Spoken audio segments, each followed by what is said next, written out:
ആരോഗ്യമന്ത്രി വീണ ജോർജിന്റെ പത്തനംതിട്ടയിലുള്ള വസതിയിലേക്ക് ബിജെപിയും യുവമോർച്ചക്കാരും മാർച്ച് നടത്തുകയാണ്. ശക്തമായ പ്രതിഷേധമാണ് യുവമോർച്ചക്കാരും ബിജെപിയും വീണ ജോർജ് രാജിവെക്കണമെന്നും പറഞ്ഞ് നടത്തിക്കൊണ്ടിരിക്കുന്നത്.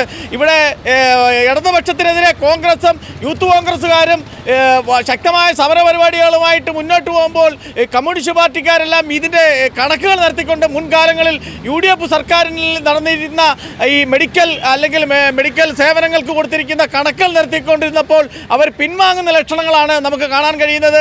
യൂത്ത് കോൺഗ്രസ്സുകാരാവട്ടെ അവരുടെ സമരത്തിന് ശക്തി കുറഞ്ഞിരിക്കുന്ന ഈ സമയത്താണ് യുവമോർച്ചയും ബിജെപിയും ശക്തമായി ബിജെപിയുടെ സംസ്ഥാന പ്രസിഡന്റിന്റെ നിർദ്ദേശാനുസരണം കേരളമൊട്ടുക്ക് ആരോഗ്യ മേഖലയെ തകിടം മറിച്ചതിനെതിരെ കേരളമൊട്ടുക്ക് ശക്തമായ പ്രതിഷേധവും പ്രക്ഷോഭവുമാണ് നടക്കുന്നത്.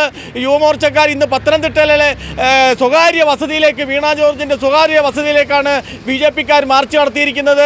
വിളിച്ചു പറയുന്നത് കൊണ്ടാവാം കോൺഗ്രസ്സുകാരും യൂത്ത് കോൺഗ്രസ്സുകാരും എല്ലാം സമരത്തിൽ നിന്ന് പിന്നോട്ട് പോകുന്ന കാഴ്ചകൾ കാണുമ്പോഴാണ് യുവമോർച്ചയും ബിജെപിയും ശക്തമായിട്ട് കേരളമൊട്ടുക്ക് ആരോഗ്യമേലെ തകിടം മറിച്ച് രാജിവെക്കണം, വീണ ജോർജ് രാജിവെക്കണം എന്നുള്ള ഈ സമര കോലാഹലം കൊണ്ടിരിക്കുമ്പോഴാണ് മുഖ്യമന്ത്രി ഇതൊന്നും കണ്ടില്ല എന്നുള്ള മട്ടിൽ അദ്ദേഹം ചികിത്സയ്ക്കായിട്ട് വിദേശ രാജ്യത്ത് അമേരിക്കയിൽ പോയിരിക്കുന്നത്.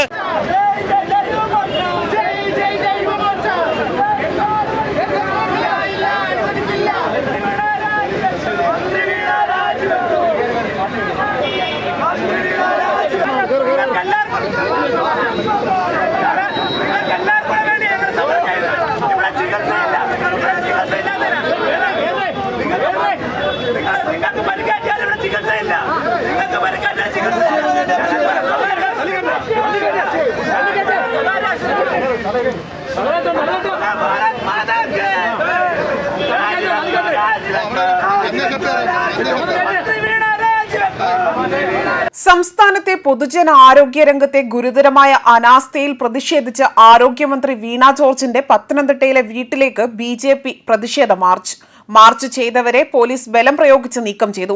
സംസ്ഥാനത്തിന്റെ വിവിധ ഭാഗങ്ങളിൽ സർക്കാരിനെതിരെയും മന്ത്രി വീണ ജോർജിനെതിരെയും പ്രതിഷേധങ്ങൾ നടക്കുകയാണ്. അതേസമയം കണ്ണൂരിലും വീണ ജോർജിനെതിരെ സമരം നടന്നു. കണ്ണൂരിൽ DMO ഓഫീസിലേക്ക് യൂത്ത് കോൺഗ്രസ് നടത്തിയ പ്രതിഷേധത്തിനിടെ ഉന്തും തള്ളുമുണ്ടായി. ബാരിക്കേഡ് തകർത്ത് പ്രവർത്തകർ DMO ഓഫീസിലേക്ക് ചാടിക്കടന്നതോടെ പോലീസ് ജലപീരങ്കി പ്രയോഗിക്കുന്ന സാഹചര്യം വരെ ഉണ്ടായി. സംഭവത്തിൽ യൂത്ത് കോൺഗ്രസിന്റെ പല നേതാക്കളെയും അറസ്റ്റ് ചെയ്തു. സംസ്ഥാന വ്യാപകമായി സർക്കാരിനെതിരെ പ്രതിഷേധമുയരുകയാണ്. അതേസമയം കോട്ടയം മെഡിക്കൽ കോളേജ് കെട്ടിടം തകർന്ന് തലയോലപ്പറമ്പ് സ്വദേശിനി D ബിന്ദു മരിച്ച സംഭവത്തിൽ ജുഡീഷ്യൽ അന്വേഷണം ആവശ്യപ്പെട്ട് ചാണ്ടിയുമ്മൻ MLA രംഗത്തെത്തിയിട്ടുണ്ട്.